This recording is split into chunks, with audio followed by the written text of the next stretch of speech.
As you know, during the 88th legislative session, the state legislature passed House Bill 2127, known as the Death Star Super Preemption Law, filed by Representative Dustin Burrows and Senator Brandon Creighton.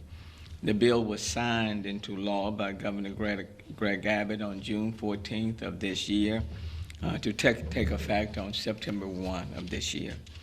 Since this bill was introduced, I, along with members of City Council, have been sounding the alarm on the dangers of this legislation and its efforts to strip local governments of its authority. It is no secret, for years the legislature has been eating away at local control and governance.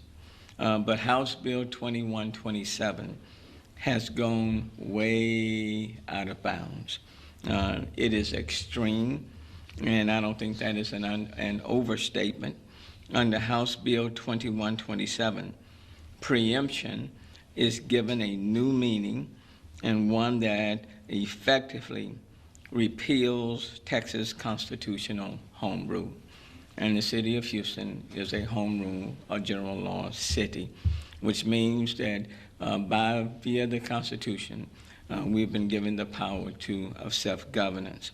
House Bill 2127 purports to preempt all local regulation under Texas agriculture, finance, insurance, labor, natural resources, property, business and commerce, and occupations codes, unless explicitly authorized by the legislature. What this means is that cities like the city of Houston cannot pass ordinances in these areas unless the state of Texas explicitly gives us permission to do so. That is a total reversal from the way things have been in this state for more than a century. This attack goes against many new ordinances that council has approved, ranging from regulating tow truck companies, outdoor music festivals, payday lending, after-hour establishments, noise regulations, boarding homes, and so many others. Under House Bill 2127, preemption is given a new meaning, and one that effectively repeals Texas constitutional home rule. Moreover, it disregards the hierarchy of Texas laws, where a statute such as HB 2127 cannot repeal a constitutional provision. Our laws require a constitutional amendment election to effect a repeal.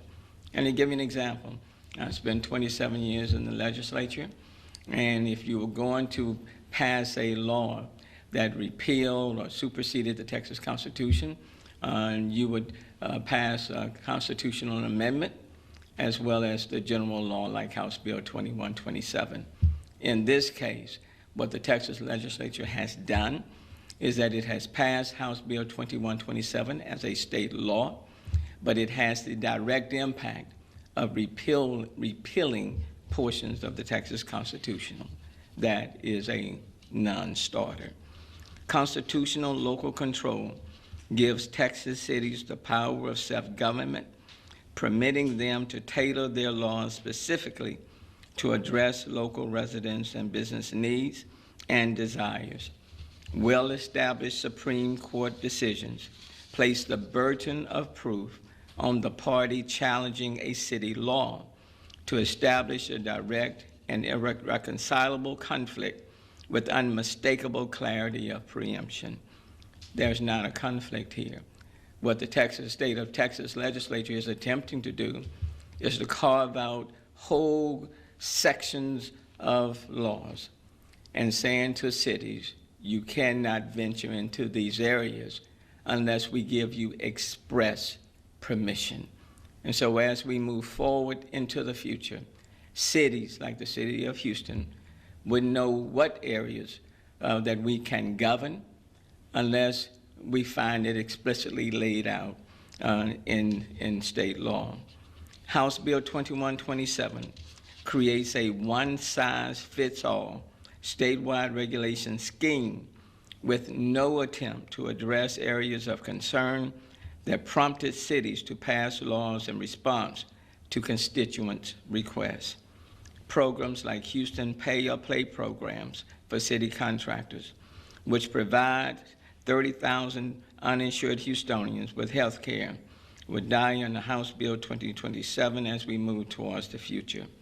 Or the most popular one nowadays, Dallas and Austin ordinances that mandate water breaks for workers in the Texas heat will simply go by the wayside. The Texas Constitution expressly champions the local control and innovation that has been key to the tremendous economic dynamism in cities like Houston. House Bill 2127 reverses over 100 years of Texas constitutional law without amending the Texas Constitution. As local elected leaders, we know the specific issues of our city and residents and should have the proper tools to address those issues head on.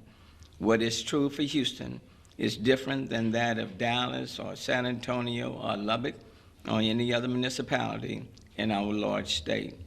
Therefore, Houston will fight so its residents retain their constitutional rights and have immediate local recourse to government by filing suit against the state of Texas, the Death Star super preemption law. Let me yield now to City Attorney Arturo Michel.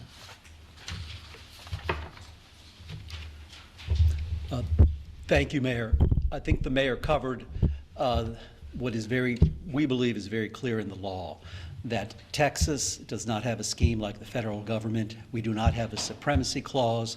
We have a primacy clause. For over 100 years, and before then, what would happen at the beginning of the 20th century and the end of the 19th century, the legislature dealt with hundreds of bills that localities wanted. It changed the law in 1912 so that you had home rule, which is not field preemption. There are not areas that are covered.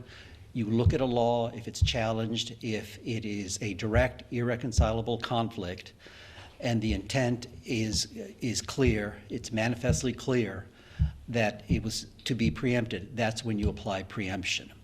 The Mayor's covered most of the things that need to be discussed about this. What I would like to point out is how this is going to work in practice. The City of Houston, like all cities, even the smallest home rule cities, have a lot of ordinances, laws on the books, in addition to a charter for home rule cities. We have to examine all of those laws and try to determine if they're covered by these 8 fields that are in the bill.